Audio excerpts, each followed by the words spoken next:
Let's go back to each of the grounds where we are reporting live for you, and let's touch base with those who are in the know and who are in charge. First and foremost, let's touch base in Bayelsa State.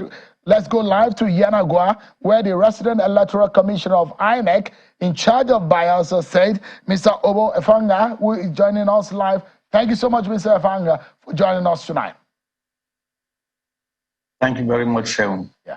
Indeed. I know that this is not your first time of conducting a governorship election, but this time around in Bayelsa State, 8 local government. You've been in Rivers State. These are not the easiest state to conduct elections. Rivers, Bayelsa State. Bayelsa State has its own peculiarities. But what can you tell us as regards that? What would you say is a major challenge that you're trying to overcome?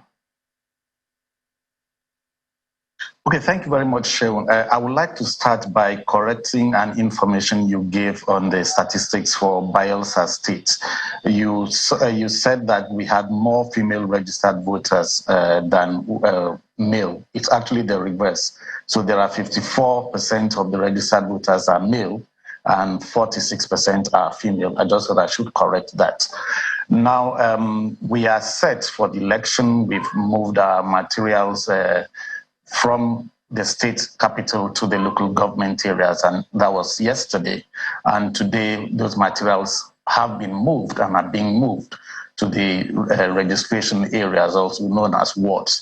So, and we have our personnel on ground. We've had support from the security agencies in moving our personnel to those places. We look forward to the elections coming up tomorrow, and that the place would be as calm as it has been so far, especially today. We hope that at the time the politicians and their supporters come out to vote, they'll conduct themselves properly, and that the elections will go on smoothly.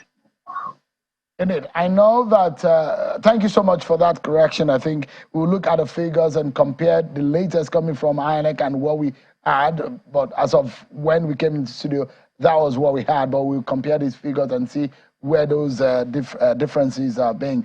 But give us an understanding in respect of Bayelsa State. The technicality around Bayelsa State is the large expanse of water, which in terms of logistics has always been a nightmare. What have you put in place? Because INEC has also had a disease and a malaise that, you know, when it comes to election day, logistics have been a problem. We've had transporters who had even boycotted election at the last minute.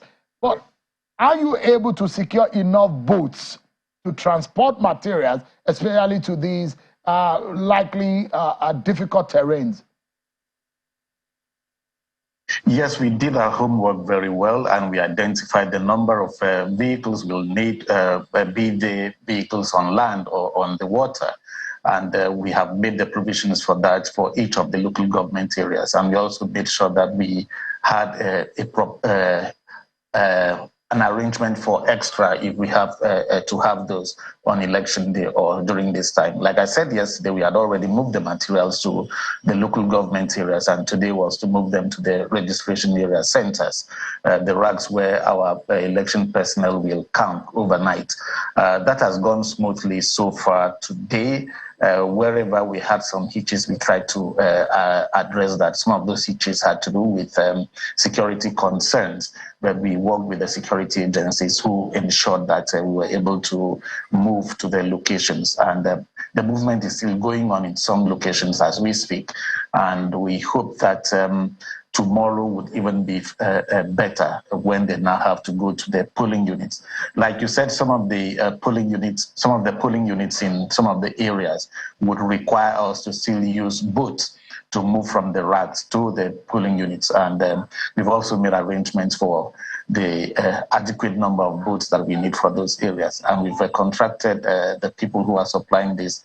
So far, we've not had any issues with the service providers of be the cars, trucks, or boats.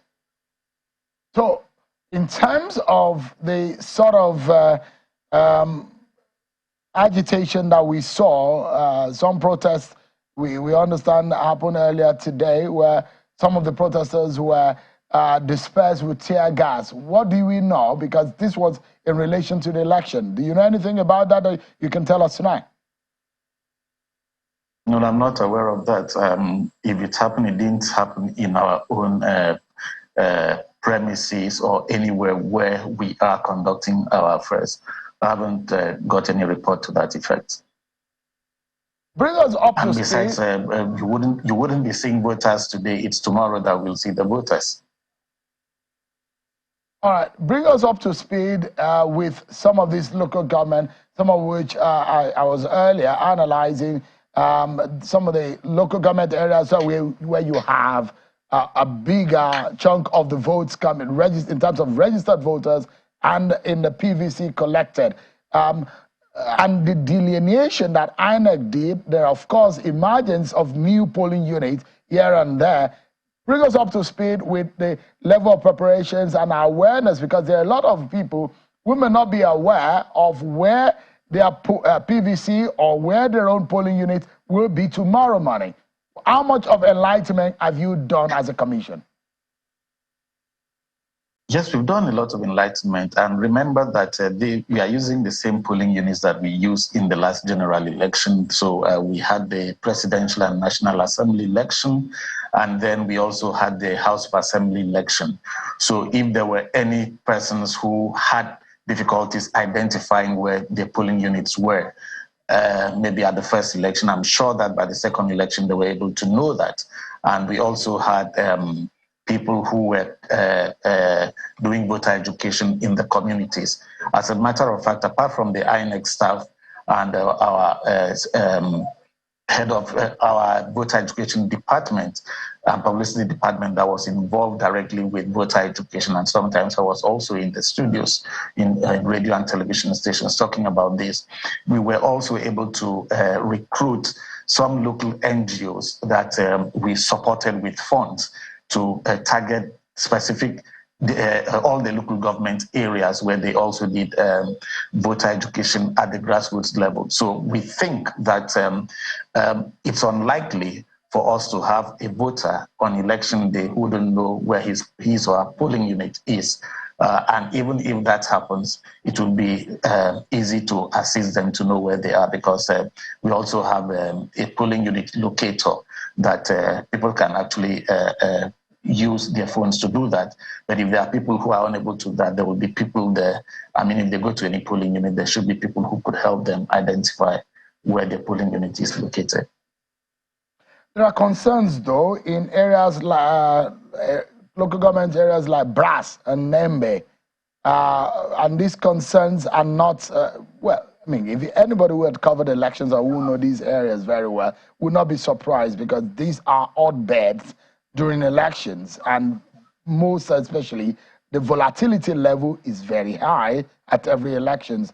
But for example, if I go to specifics, residents of Brass were advised to stay indoors as at 5 p.m. today. It's not even election day. And in Brass, there are those who are agitated and there are those who are afraid. As a commission, what are your worries about these two areas, Brass and Nembe?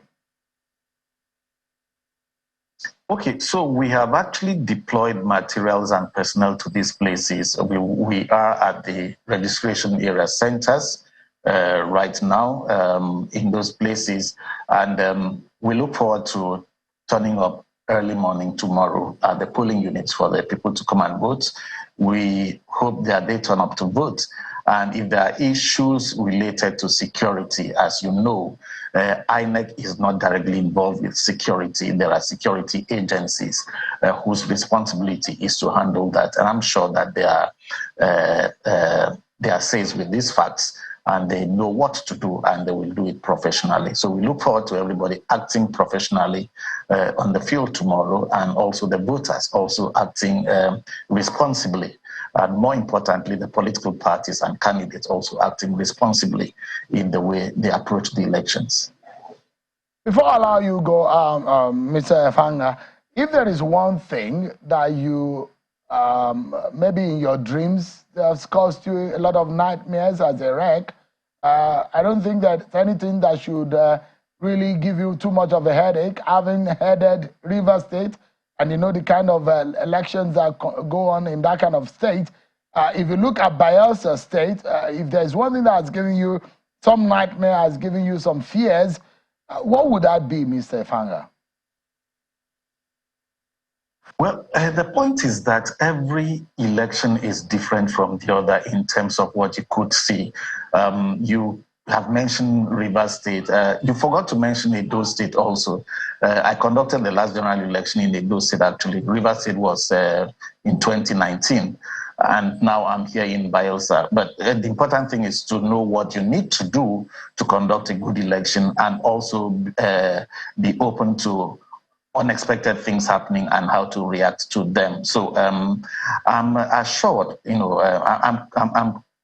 I would say that I believe that we are going to have a good election tomorrow if everybody does their own part. And if things go, if something untoward happens, then we'll have to react to it. I wouldn't say I'm having sleepless nights over the elections. I pray that you wouldn't have any. So our elections will go on very well.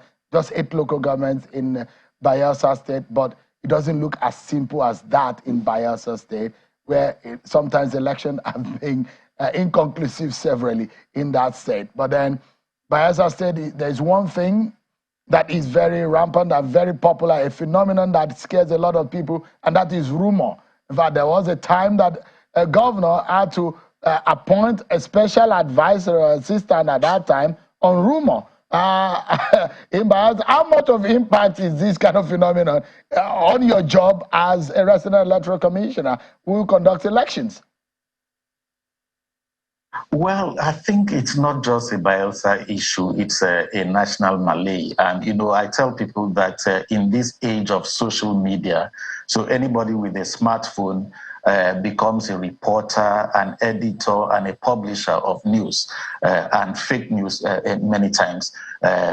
False information, inadequate information, and misinformation and disinformation. And we also have a public that may not be take the time to verify some of the things. So anything that people throw out there, sometimes it's just the headline. People don't even bother to read the details, and it keeps going, and people sharing it. I've had my own bit of it when wrong information was passed, and I had to try to respond and correct them in the course of this election. But, well, it comes with the territory, like I keep saying. Efanga, wreck of Bayelsa State, I wish you the very best. You will need a lot of the best of luck in your activities tomorrow and even this evening. Thank you so much indeed, my friend Obo Efanga, the INEC Resident Electoral Commissioner in Bayelsa State, for talking to us tonight. Thank you, Sheldon. I appreciate it.